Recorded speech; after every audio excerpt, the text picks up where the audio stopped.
Món a RAC1.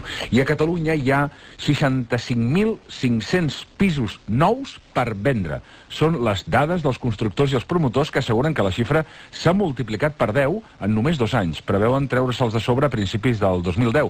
Ara bé, aquí no hi tenen en compte els habitatges que encara estan en construcció. Per poder-los vendre, els promotors ja hi estan aplicant rebaixes d'un 20%. Ara diuen, però, que la pilota és a la taulada dels bancs, que els toca facilitar crèdits als compradors. Ho ha explicat el president de l'Associació de Constructors i Promotors, Enric Reina. Si no es liquiden aquests estocs, no es podran iniciar vivendes noves. Però no solament els promotors privats, sinó els promotors públics. Tothom hi ha la financiació i els fons empresarials que tenim si no es liquiden aquests estocs. Aquests estocs, els promotors, estem disposats, ho estem fent a baixar preu.